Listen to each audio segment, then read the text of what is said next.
नमस्कार दोस्तों, आप सभी का हार्दिक स्वागत है आपके अपने YouTube चैनल SR क्रिएशंस में। दोस्तों, आज का हमारा टॉपिक काफ़ी ही महत्वपूर्ण होने वाला है, क्योंकि आज हम बात करने वाले हैं विश्व पर मंडरा रहे इस संकट के बारे में।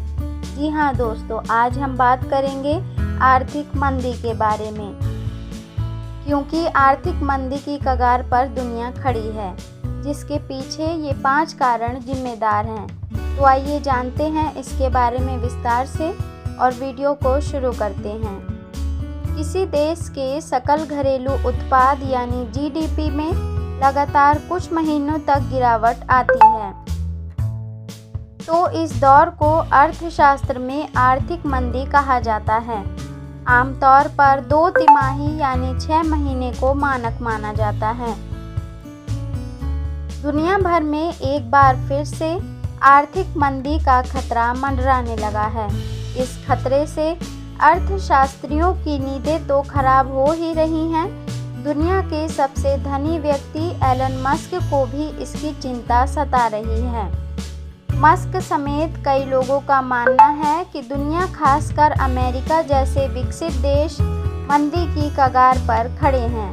कई ऐसे फैक्टर हैं जिनसे लग रहा है कि एक बार फिर से ग्लोबल इकोनॉमी का आर्थिक मंदी की चपेट में आना लगभग तय है। आइए जानते हैं कि वे कौन से फैक्टर हैं जिनके कारण दुनिया के ऊपर आर्थिक मंदी का खतरा मंडरा रहा है। लेकिन उससे पहले हम ये जान लेते हैं कि आर्थिक मंदी यानी रिसेशन क्या बला है।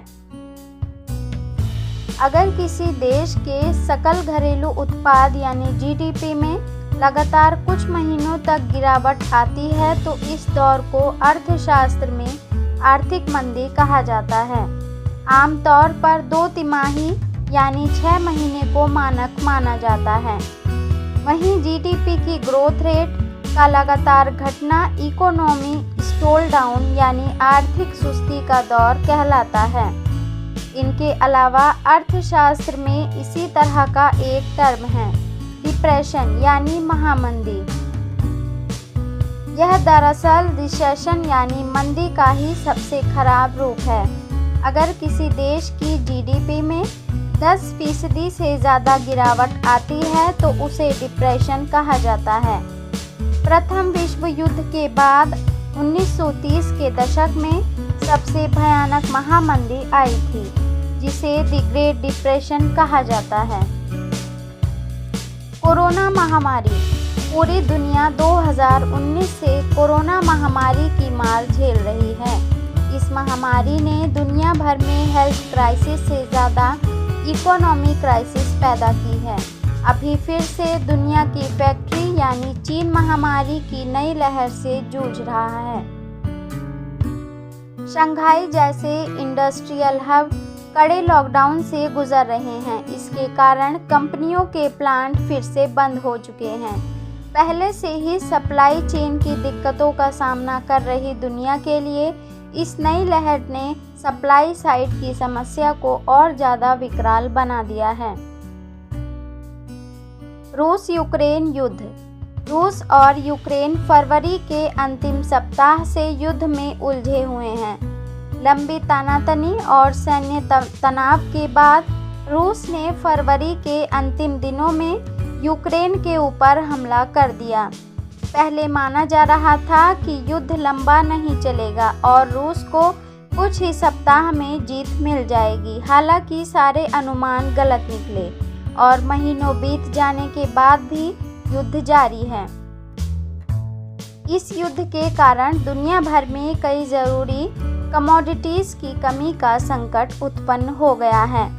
रूस और यूक्रेन दोनों ही गेहूं और जौ जैसे कई अनाजों के बड़े निर्यातकों में से एक हैं। युद्ध के चलते इनका निर्यात प्रभावित हुआ है।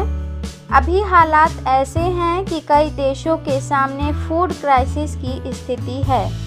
पड़ोसी देश श्रीलंका इसी तरह के संकटों से जूझ रहा है। दशकों की सबसे ज़्यादा महंगाई। बहुत सालों से महंगाई खबरों की सुर्खियां नहीं बन पाई थी, लेकिन अब फिर से पुराना दौर लौट आया है। भारत की ही बात करें तो बीते महीने थोक महंगाई और खुदरा महंगाई दोनों ही कई साल के हाई लेवल पर पहुंच चुकी हैं। अप्रैल में सालों बाद थोक महंगाई 15% के पार निकली और नवंबर 1998 के बाद सबसे ज़्यादा हो गई। खुदरा महंगाई पहले ही मई 2014 के बाद के सबसे उच्च स्तर पर है। अप्रैल में अमेरिका में खुदरा महंगाई कुछ कम होकर 8.3% पर आई, लेकिन यह अभी भी कई देशों के उच्च स्तर पर है। इससे पहले मार्च में अमेरिका में महंगाई की दर 8.5% थी, जो बीते 41 साल में सबसे ज़्यादा था। महंगा होता कर्ज।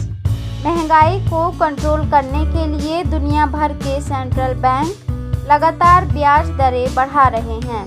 भारत की ही बात करें तो रिजर्व बैंक ने इसी महीने MPC की आपात बैठक की और रेपो रेट को 0.40% बढ़ा दिया।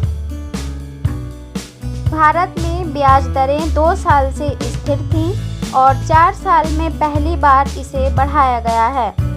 जानकारों का मानना है कि इस फाइनेंशियल ईयर में अभी रेपो रेट को 1% और बढ़ाया जा सकता है।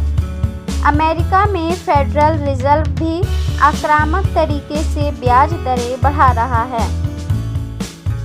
फेडरल रिजर्व के चेयरमैन जेरोम पॉवेल ने कहा था कि जब तक महंगाई काबू में नहीं आ जाती, ब्याज दरें बढ़ती रहेंगी।